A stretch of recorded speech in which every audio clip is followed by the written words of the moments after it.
Chapter 1: The Breath of Scandal. The air inside Omar Sapong's glass conservatory hung heavy and humid, a deliberate, suffocating echo of Ghana's rainforest captured within the hills of Aburi. Omar, heiress and chief executive of Sapong Mining, did not do things by halves.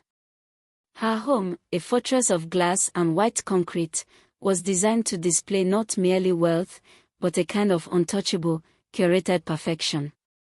Today, that perfection was introducing a new, dazzlingly rare specimen, a Venezuelan hybrid gardenia whose scent was rumored to be intoxicating, or, as it turned out, lethal. Omar, impeccably dressed in a silk pantsuit that probably cost Kojo, her lead gardener, 6 months' wages, leaned in for a closer inspection. Kojo stood respectfully 3 paces back, his hands careless but resting lightly on the shears tucked into his belt. He was 28, dark-skinned, and possessed an unsettlingly keen set of eyes that catalogued every movement and every expensive object in Omar's world. He was a man of the soil, utterly invisible to the world Omar inhabited, and yet, he knew the rhythm of her property, and by extension, the rhythm of her life, better than anyone. It was the scent that first hit her, a cloying, chemical sweetness that cut through the humid air. Omar's world instantly narrowed. Her vision blurred, her throat seized, and a brutal, searing pain exploded in her lungs. She gasped, clawing at the high collar of her silk jacket. The wall tilted and the floor of polished granite rushed up to meet her. As she collapsed amidst the crushed velvet petals of a rare orchid, her breathing became a terrifying, high-pitched whistle. She was having an anaphylactic shock, a brutal reaction to the gardenia's concentrated pollen, something her doctor had warned her about regarding exotic flora.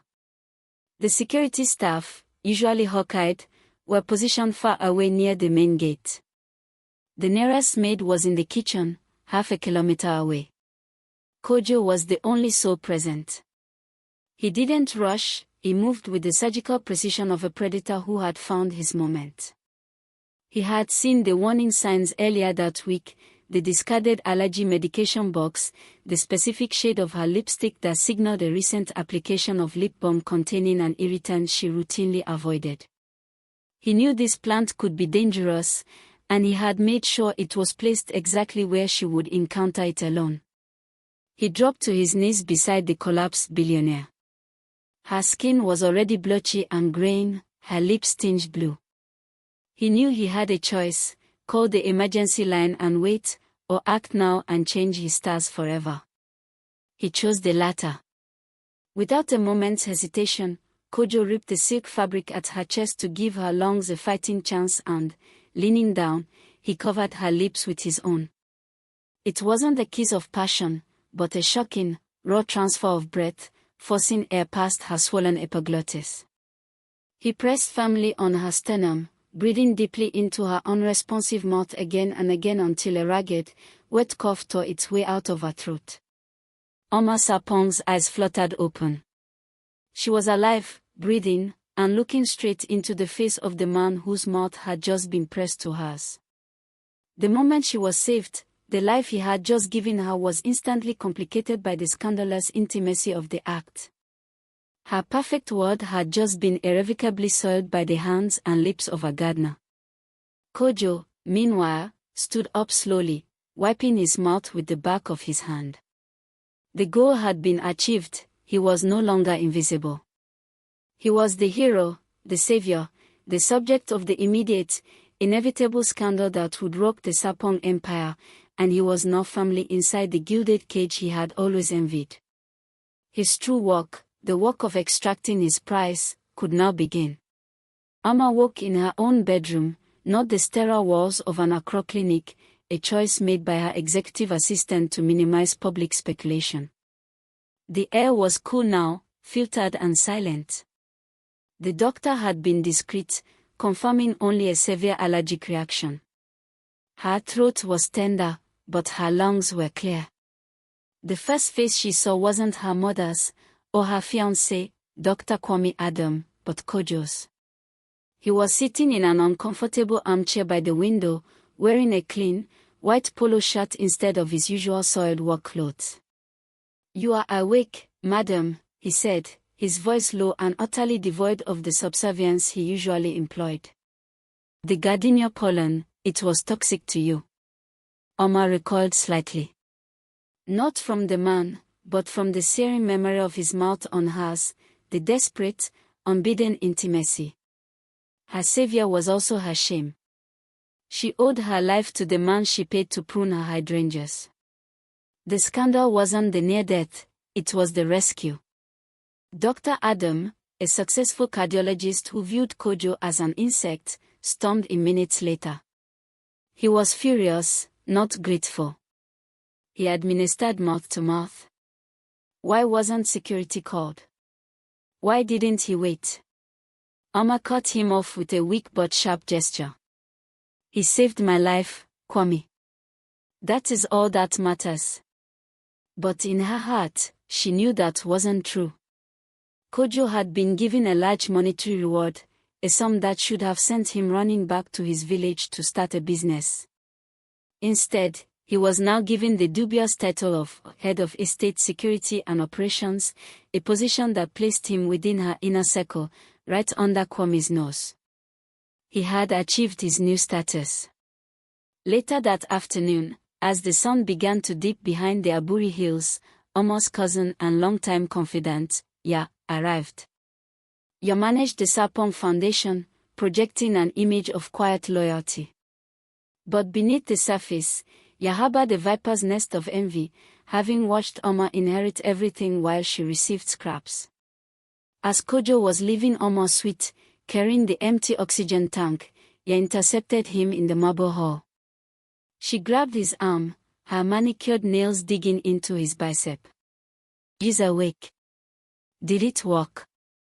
Is she grateful enough?" she hissed, her voice a poisonous whisper. Kojo didn't flinch. He looked down at the woman who had been his lover years ago, before her fixation on Omar's wealth had transformed her into a greedy schemer. "She's grateful enough," he confirmed, his eyes hardening. "But this is just the beginning. I need leverage to stay close. The money is fine, but the power is better." Ya smiled, a chilling expression that twisted her features. Kojo returned to Omar's bedside that evening, ostensibly to check the air filtration system. Dr. Adam insisted it was an accident, "Madam," he said, adjusting a vent. Omar nodded wearily. "It was." Kojo paused, his eyes meeting hers. "But you see, your favorite lip balm, the one you always use, has a minor rosehip oil component. That oil is a known catalyst for highly volatile hybrid pollens, especially that gardenia. I knew this. And I saw you put it on before going into the conservatory." Omar's blood ran cold. He wasn't suggesting he had tried to hurt her. He was suggesting he knew a secret about the accident that made it seem like a calculated attack by someone else that he, Kojo, was protecting her from. He had given her breath, and now he was giving her fear. "I am the only one who knows this, madam," Kojo concluded, standing tall. "If you let me stay close, I can ensure no more accidents happen. I can protect you from the shadows you can't see." Omar looked at her protector, her heart pounding not with gratitude, but a terrifying dependency. The gilded cage was now locked from the inside, and Kojo held the key.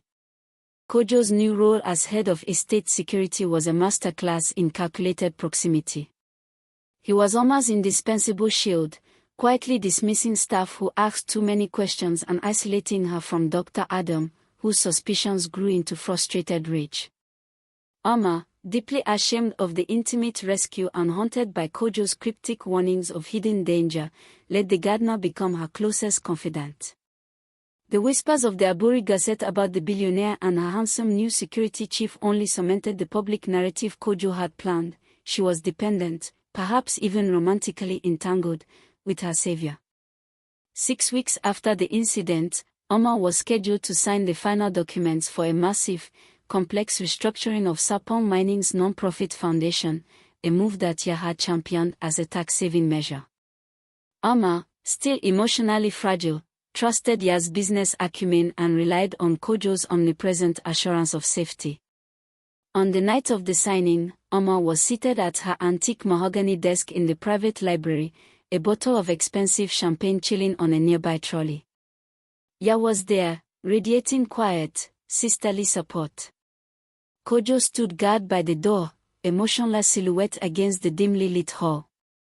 Omar picked up the golden pen, but hesitated, her instinct screaming a final warning. "Kojo," she asked, looking at his guarded, unreadable face, "do you think this is wise?" "Ya says it streamlines the foundation, but Kwame felt it diluted my controlling stake." Kojo took a slow, deliberate step into the room, his eyes locking with hers. "It is wise, madam," he said, his voice now entirely stripped of its former subservience. "It ensures the Sapong legacy is protected, just as I protected your life that day." Ya moved swiftly, snatching the champagne bottle and smashing it against the marble fireplace hearth. The liquid poured and the shattering sound echoed the destruction of Omar's trust. Omar stared, paralyzed.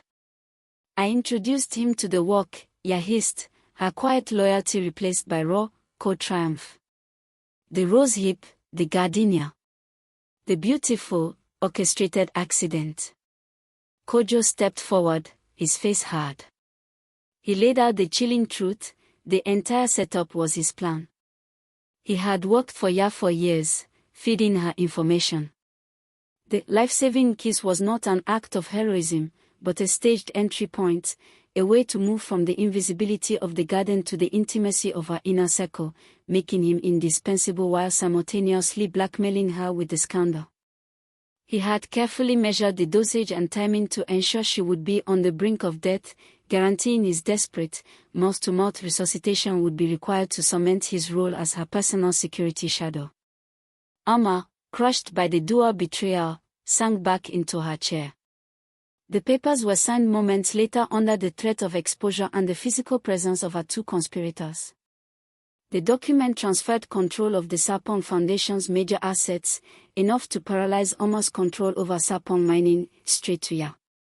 Kojo picked up the signed papers, his goal realized. Omar looked up, her face pale, the last vestige of her power draining away. "You put me through near death, you betrayed my trust, all for this." Kojo paused at the doorway, the golden pen still in his hand, a chilling smile touching his lips. "You asked me why I didn't call security that day," he said, recalling Kwame's distant question. "I couldn't risk the antidote working before I gave you the breath. The kiss wasn't to save you, Omar. It was the only way to get close enough, quickly enough, to make myself the indispensable man who could unlock this door." The devastating, unexpected truth was that the life-saving kiss, the very act that gave her breath, was the precise, intentional weapon used to destroy her.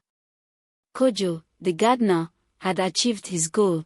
The scandalous event had successfully propelled him into a position of wealth and power.